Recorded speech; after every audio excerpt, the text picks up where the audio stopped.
نحمده ونصلي على رسوله الكريم أما بعد فأعوذ بالله من الشيطان الرجيم بسم الله الرحمن الرحيم رب اشرح لي صدري ويسر لي أمري واحلل عقدة من لساني يفقه قولي رب زدني علما اللهم فقهنا في الدين۔ سورة البقرہ پارہ نمبر 1۔ اس سورت کا نام سورت البقرہ ہے اور یہ مدنی سورت ہے، اور مدنی زندگی میں 87 نمبر پہ سورت مطففین کے بعد نازل ہوئی، اور مصحف عثمانی کی ترتیب تلاوت کے لحاظ سے یہ دوسری سورت ہے۔ اس سورت میں 40 رکوع ہیں اور 286 آیات ہیں۔ بقرہ عام طور پر گائے کے لیے بولا جاتا ہے، تاہم عربی زبان میں یہ لفظ گائے اور بیل دونوں کے لیے مشترک ہے۔ اگر وضاحت کرنی ضروری ہو تو بیل کے لیے ثور کا لفظ بھی استعمال کیا جاتا ہے، لیکن چونکہ اس سورت میں بقرہ کا لفظ استعمال ہوا ہے اسی لیے اس سورت کا نام سورت البقرہ ہے۔ اگر ہم پچھلی سورت یعنی کہ سورت الفاتحہ سے اس سورت کا ربط تلاش کریں تو آپ یہ دیکھیں گے کہ سورۃ البقرہ میں ذالک الکتاب لا ریب فیہ سے بات شروع کی گئی ہے، یعنی کہ ہم نے سورۃ الفاتحہ میں اللہ تعالیٰ سے جو دعا کی کہ اہدنا الصراط المستقیم، اے پروردگار ہمیں سیدھے راستے کی ہدایت دے، تو اب اللہ تعالیٰ ہمیں ذالک الکتاب لا ریب فیہ کہہ کر یہ بتا رہے ہیں کہ بے شک یہی وہ قرآن ہے، یہی وہ کتاب ہے، یہی وہ آغاز ہے جو ہدایت کی طرف لے کر جاتا ہے، جو گائیڈنس کی طرف لے کر جاتا ہے۔ سورۃ البقرہ آیت نمبر 2۔ ذالکہ یہ، الکتاب کتاب، لا نہیں، ریبہ کوئی شک، فیہ اس میں، ہدن ہدایت ہے، للمتقین تقوی والوں کے لیے۔ یہ کتاب کوئی شک نہیں ہے اس بات میں کہ یہ ہدایت ہے تقوی والوں کے لیے۔ یہاں سے اس آیت کے 2 معنی نکلتے ہیں۔ پہلی بات یہ، ذالک الکتاب لا ریب فیہ، یہ کتاب ہے جس میں کوئی شک نہیں، کوئی بھی بات ایسی نہیں جو ڈاؤٹ فل ہو، یعنی کہ جو کچھ بھی اس میں ہے وہ ریب نہیں ہے، وہ شک نہیں ہے، وہ ڈاؤٹ فل نہیں ہے۔ ہدی للمتقین، اگر ہم ہدی للمتقین کے ساتھ ملا کر پڑھیں تو اس کا یہ معنی نکلتا ہے کہ اس بات میں کوئی شک نہیں ہے کہ یہ متقیوں کے لیے ہدایت ہے۔ قرآن مجید فرقان حمید کی خوبصورتی کا اندازہ اس بات سے لگائیے کہ جس طرح سے کوئی آتھر بک سٹارٹ کرتا ہے تو وہ اپنی بک کا انٹروڈکشن پیش کرتا ہے، اور اس کے لیے لمبی چوڑی ایک پریفیس ہوتا ہے، یا جسے کہتے ہیں ایک کتابچہ ہوتا ہے۔ اللہ تعالیٰ قرآن مجید کو ذالک الکتاب کہہ کر باقی تمام کتابوں سے اس کو اونچا کر دیا، کیونکہ باقی سب کتابیں ہیں نا، بکس ہیں، لیکن یہ الکتاب ہے، اس میں معرفہ، پروناؤن، الکتاب، باقی سب بکس ہیں کیونکہ وہ انسانوں کی لکھی ہوئی کتابیں ہیں نا، لیکن یہ اللہ کی لکھی ہوئی کتاب ہے۔ جو باقی کتابیں انسانوں کی لکھی ہوئی وہ بکس ہیں، لیکن یہ الکتاب ہے، خاص کتاب، اور یہ وہی کتاب ہے، ذالک الکتاب، یہ وہ کتاب ہے۔ کون سی کتاب؟ جس کا پہلے والے پیغمبروں نے بھی ذکر کیا، تورات میں بھی ذکر ہوا، زبور میں بھی، انجیل میں بھی ذکر ہوا کہ ایک کتاب آنے والی ہے۔ بالکل اسی طرح سے جس طرح سے پہلے سے پیشن گوئی کر دی گئی کہ ایک رسول آنے والے ہیں، اسی طرح سے یہ وہ کتاب ہے، یہ وہ خاص کتاب ہے۔ لا ریب، اس میں کوئی شک نہیں، باقی بکس کا کیا، باقی بکس کو پڑھتے ہوئے کیا ایشو ہوتا ہے؟ سب سے پہلی بات جو ذہن میں آتی ہے نا وہ یہ آتی ہے کہ پتہ نہیں آتھر نے جو بات لکھی ہے وہ قابل قبول بھی ہے یا نہیں، وہ صحیح بھی ہے یا ڈاؤٹ فل ہے۔ میں جب بھی کوئی کتاب پڑھ رہی ہوتی ہوں تو میں سوچتی ہوں کہ اس کتاب میں کون سی ایسی باتیں ہیں جن کے بارے میں میں پہلے سے جانتی ہوں کہ یہ غلط ہے۔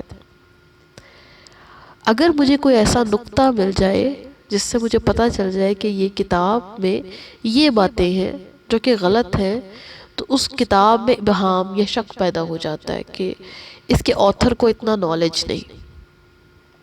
لیکن اللہ تعالیٰ نے آغاز میں ہی کہہ دیا لا ریب فیہ، اس میں کوئی شک نہیں۔ اور شک کیوں ہو؟ جب رب العالمین کی کتاب ہو تو پھر شک کیوں ہو؟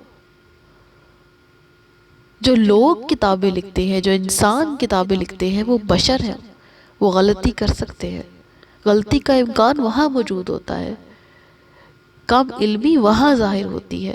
جب کتاب رب العالمین کی ہے تو ریب ہونے کا تو سوال ہی پیدا نہیں ہوتا۔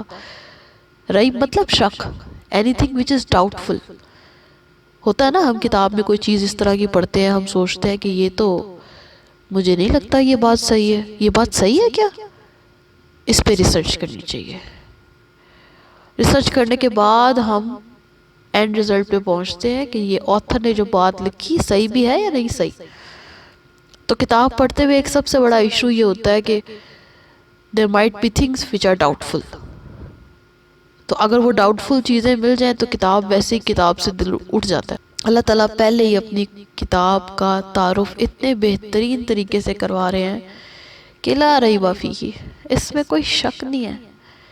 جو بھی بات کی گئی ہے وہ 100% ویسے کی ویسے ہی ہے جیسے اللہ نے بیان کی۔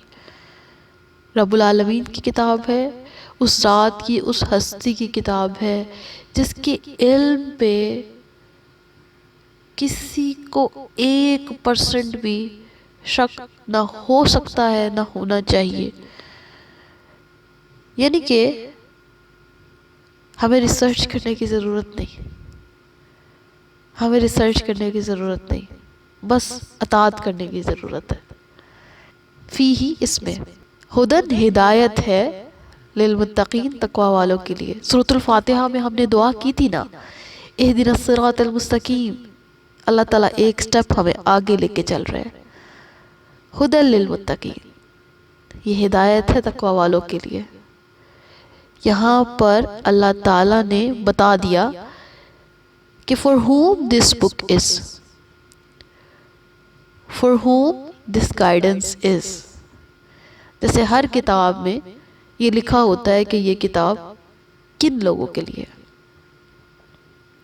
اگر 9th گریڈ کی فزکس کی بک ہو تو اس کی سٹارٹنگ میں لکھا ہوتا ہے book for 9th class for matric student, اور باہر بڑا سے لکھا ہوتا ہے فزکس۔ اللہ تعالیٰ نے بھی اس کے اوپر نا ایک چھاپ لگا دی ہے۔ خدن، گائیڈ بک، ہدایت ہے، سیدھا سیدھے رستے کی تعلیم ہے۔ لیکن کس کے لیے؟ جس طرح سے فزکس کی بک 9th گریڈ کی ہو تو صرف 9th گریڈ کے اسٹوڈنٹ پڑھتے ہیں، اس کے بعد والے لوگوں کے لیے بیکار ہو جاتی ہے۔ 10th گریڈ میں جا کے 9th کی بک کام نہیں آتی۔ اسی طریقے سے یہ کتاب صرف اور صرف تقوی والوں کے کام آئے گی۔ اگر کوئی تقوی والا نہیں ہے اور وہ یہ کتاب پڑھے تو یا تو وہ تقوی والا بن جائے، پھر اس کو یہ کتاب ہدایت دے گی۔ اگر وہ تقوی والا نہ ہو اور وہ اس کتاب کو پڑھ کے تقوی والا نہ بن سکے تو اسے یہ کتاب فائدہ نہیں دے گی، ہدایت نہیں دے گی۔ قرآن مجید میں ابہام موجود نہیں ہے، شک موجود نہیں ہے، لیکن یہ ہدایت صرف تقوی والوں کے لیے۔ آپ اس پوائنٹ کو سمجھ رہے ہیں؟ اگر انسان متقی ہو، اگر انسان تقوی والا ہو، پھر یہ کتاب ہدایت ہے۔ اب یہاں پہ ایک سوال یہ پیدا ہوتا ہے کہ اللہ تعالیٰ سورۃ البقرہ کی آیت نمبر 2 میں تو یہ کہہ رہے ہیں کہ ہدی للمتقین، کہ یہ ہدایت ہے تقوی والوں کے لیے، اور اس آیت سے ایسا معلوم ہوتا ہے کہ اللہ تعالیٰ کہہ رہے ہو کہ قرآن صرف متقیوں کے لیے ہدایت ہے۔ لیکن اللہ تعالیٰ سورۃ البقرہ کی ہی آیت نمبر 185 میں کہتے ہیں ھدی للناس، اور اس سے معلوم ہوتا ہے کہ قرآن سب کے لیے ہدایت ہے، خواہ کوئی مومن ہو، کافر ہو، فاسق ہو، فاجر ہو، سب کے لیے ہدایت ہے، سب کے لیے برابر ہدایت کا سرچشمہ ہے۔ اور اگر سورۃ لقمان کی آیت نمبر 3 دیکھیں، ھدی ورحمۃ للمحسنین، یعنی کہ قرآن نیک لوگوں کے لیے ہدایت ہے۔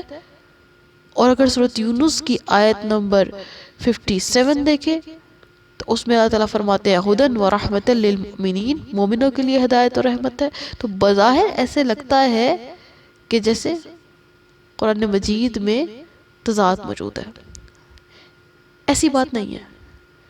اللہ تعالیٰ نے یہاں پر ایک بات کا جواب دیا ہے کہ قرآن مجید ہے تو تمام انسانوں کے لیے، کتاب ہے نا، کوئی بھی پڑھ سکتا ہے، یہ سب کے لیے ہدایت کا سرچشمہ ہے۔ لیکن اگر کوئی اس سے صحیح معنوں میں فائدہ اٹھانا چاہتا ہے، استفادہ کرنا چاہتا ہے، تو اس کو تقوی اپنانا پڑے گا۔ جب تک انسان متقی نہ بنے وہ اس سے اس لیول کا فائدہ حاصل نہیں کر سکتا جس لیول کا فائدہ دینے کے لیے قرآن مجید آیا ہے۔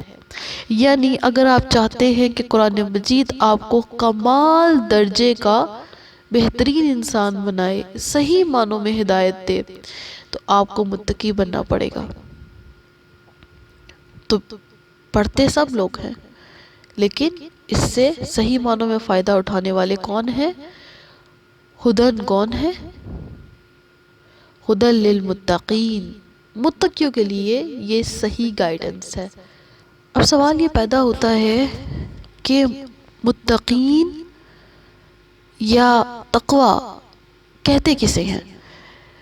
تقوی کے لفظی معنی ہوتا ہے بچنے کے یا حفاظت کرنے کے، اور اصلاح شریعت میں ان تمام چیزوں کو تقوی کہتے ہیں جو آخرت کے اعتبار سے نقصان دہ ہوں، خواہ ان کا تعلق آپ کے عقیدے سے ہو، یعنی آپ کے عقائد یا آپ کے ایمان سے ہو، یا آپ کے اخلاق سے ہو، یا آپ کے اقوال یعنی آپ کی باتوں سے ہو، یا آپ کے افعال یعنی کہ آپ کے کاموں سے ہو، یا آپ کے احوال یا آپ کے ایکشن سے ہو۔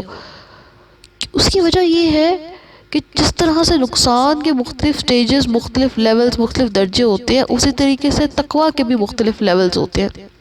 اس میں پہلا لیول تو یہ ہے کہ انسان کفر سے توبہ کر لے، اسلام میں داخل ہو جائے اور اپنے آپ کو ہمیشہ ہمیشہ کے لیے ہیل فائر یعنی جہنم سے بچا لے۔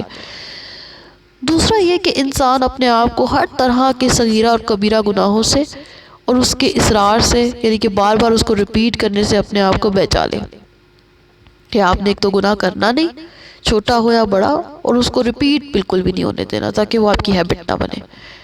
اور تیسرا درجہ اس میں یہ کہ انسان اپنے دل کو ہر اس چیز سے بچا لے جو یاد الہی سے غافل کرتی ہو، یعنی ہر طرح کے طاغوت سے نکل جائے، ہر اس چیز سے نکل جائے جو ٹائم ویسٹر ہو، جو آپ کو ایسی چیزوں میں داخل کر دے جو اللہ کی یاد سے غافل کرنے والی ہے۔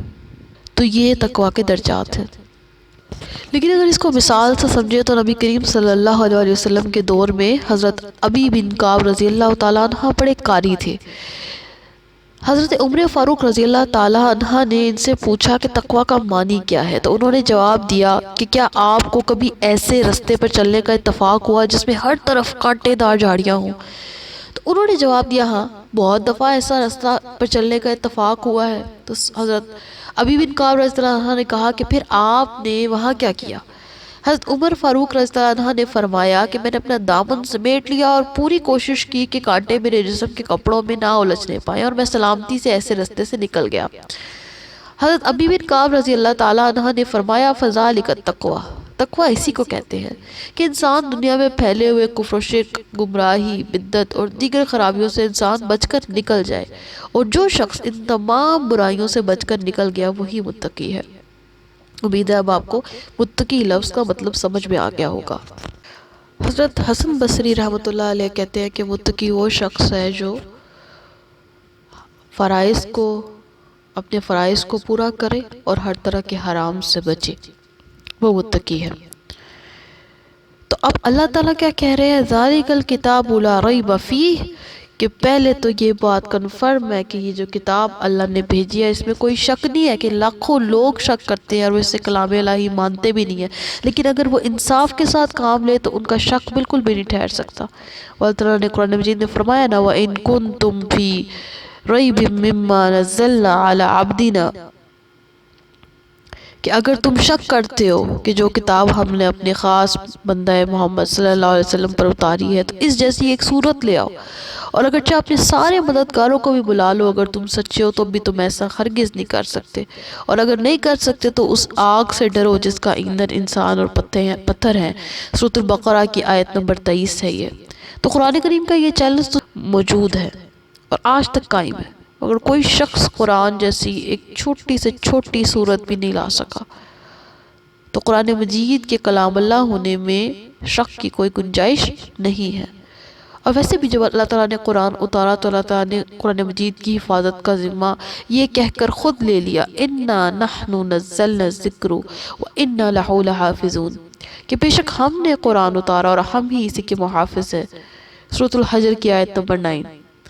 اور اس کے برخلاف پہلی آسمانی کتابوں کی حفاظت اللہ تعالیٰ نے اپنے ذمہ نہیں لی تھی، تو ان لوگوں نے ان کتابوں میں تحریف کر دی، جیسے اللہ تعالیٰ نے سورۃ المائدہ میں اس بات کا ذکر کیا کہ لوگوں نے تحریف کر دی اور اس میں ہزارہا شکوک آ گئے، مگر جب قرآن کا محافظ خود اللہ، خود رب کائنات ہے، تو اس میں کسی قسم کی کوئی شک کی گنجائش نہیں ہے۔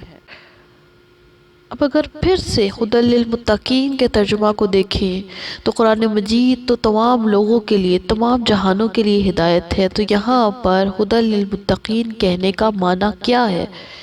سوال یہ اٹھتا ہے نا کہ متقین تو پہلے سے ہی ہدایت پہ ہوتے ہیں، انہیں ہدایت کی کیا ضرورت ہوتی ہے؟ ہدایت تو غیر متقین کے لیے ہونی چاہیے۔ اس کا ایک جواب تو یہ ہے، اس کا ایک معنی تو یہ ہے کہ اس کتاب کے پڑھنے اور اس پہ عمل کرنے والے متقین بن جاتے ہیں۔ جیسے کہا جائے نا اگر کہ یہ کتاب ایم اے کی ڈگری کرنے والوں کے لیے ہے تو اس کا معنی یہ ہے کہ اسے پڑھنے والے ایم اے پاس کر سکتے ہیں۔ اسی طرح قرآن مجید پہ عمل کرنے والے متقین بن جاتے ہیں۔ چنانچہ قرآن مجید کے پڑھنے والے سارے عالم کے رہنما بن جاتے ہیں۔ جیسے حضرت ابوبکر صدیق آئے تو قرآن مجید کی تعلیم سے صدیق اکبر بن گئے، حضرت عمر بن خطاب فاروق اعظم ہو گئے، حضرت عثمان بن عفان نے ذو النورین اور حضرت علی بن ابی طالب رضی اللہ تعالیٰ عنہ نے حیدر کرار کا درجہ حاصل کر لیا۔ دنیا کی کوئی کتاب لے کر آئے جس کے پڑھنے والوں میں ایسے لوگ پیدا ہوئے ہوں جس طرح کے قرآن نے پیدا کر دیے، اور چند نہیں لاکھوں کروڑوں پیدا کیے ہیں۔ یہ معنی ہے ہدی للمتقین کا۔ اور دوسرا معنی یہ کہ قرآن مجید اگرچہ تمام جہانوں کے لیے ہدایت ہے، مگر اس سے ہدایت وہی پاتے ہیں جن کے دلوں میں تقوی یعنی خوف خدا ہو۔ اور قرآن مجید کی ایک خوبصورتی یہ ہے کہ قرآن مجید میں جو الفاظ آتے ہیں اللہ تعالیٰ ان الفاظ کی وضاحت بھی خود فرماتے ہیں۔ جس طرح سے اللہ تعالیٰ نے سورۃ الفاتحہ میں اہدنا الصراط المستقیم یعنی کہ دعا ہمیں سکھائی، اور اس دعا کا جواب یا اس دعا کا جو کنٹینیوٹی ہے وہ سورۃ البقرہ میں شروع ہوئی کہ یہ کتاب، یہ وہ کتاب جو ہدایت ہے۔ کیونکہ اہدنا الصراط المستقیم کہہ کے یہ ذہن میں آتا ہے نا کہ ہدایت ملے گی کیسے، تو اللہ تعالیٰ نے یہاں پہ کہہ دیا اس کتاب کے ذریعے، یہ وہ کتاب ہے، اور اس میں کوئی ڈاؤٹ نہیں ہے کہ یہ ہدایت ہے، اور اس بات میں بھی کوئی ڈاؤٹ نہیں ہے کہ یہ ہدایت صرف متقیوں کے لیے ہے۔ یعنی یہ ہدایت کہاں تک پہنچائے گی؟ ہمیں متقی کے لیول تک پہنچائے گی، تقوی والے کے لیول تک پہنچائے گی اگر اس کتاب پہ عمل کیا جائے۔ تو اگر ہم چاہتے ہیں کہ ہم متقی بن جائیں، اگر ہم چاہتے ہیں کہ ہمیں ہدایت مل جائے، تو یہ وہ کتاب ہے اور اس بات میں کوئی ڈاؤٹ نہیں ہے۔ اور اب متقی کے ورڈ کو اللہ تعالیٰ خود آنے والی آیات میں ایکسپلین کر کے متقیوں کی صفات بتائیں گے کہ متقی لوگ ہوتے کون ہیں۔ آیت نمبر 3، آیت نمبر 4 اور آیت نمبر 5 یہ متقیوں کے اوپر آئے گی، یہ ان لوگوں کے اوپر آئے گی جو ہدایت پہ ہیں، جو ہدایت پہ عمل کرتے ہیں۔ کیونکہ جب انسان چاہتا ہے نا کہ وہ ہدایت پہ عمل کرے اور وہ قرآن پہ عمل کرے یہاں تک کہ وہ متقی بن جائے، تو اس کے ذہن میں پہلا سوال یہ آتا ہے کہ پھر کرنے کے کام کیا ہے۔ پھر وہ کون سے ایٹریبیوٹس ہیں جو مجھ میں ہونے چاہیے. اگر میں متقی ہوں تو کیا میرا سیلف انالیسس ہے، کیسے مجھے پتہ چلے گا کہ میں متقی ہوں؟ وہ کون سے پوائنٹس ہیں، وہ کون سی ایسی پراپرٹیز ہیں جو مجھ میں ہونی چاہیے، کون سی خوبیاں ہیں جو مجھ میں ہونی چاہیے تو میں متقی ہو جاؤں گا یا متقی ہو جاؤں گی. تو اللہ تعالیٰ نیکسٹ آیات میں متقی لفظ کا مزید ذکر کریں گے کہ متقی لوگ کون ہوتے ہیں، کیا خوبیاں ہوتی ہیں ان کی.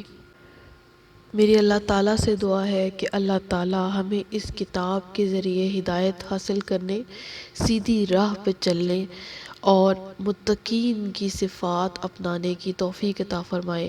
ربنا ہب لنا من ازواجنا وذریاتنا قرۃ اعین واجعلنا للمتقین اماما. اللہ تعالیٰ آپ کو اور مجھے متقین میں شامل کرے. انشاءاللہ اگلی ویڈیو میں سورۃ البقرہ کی آیت نمبر 3 کی تفسیر کے ساتھ حاضر ہوں گی. اگلی ویڈیو تک کے لیے اجازت دیجیے. اللہ حافظ.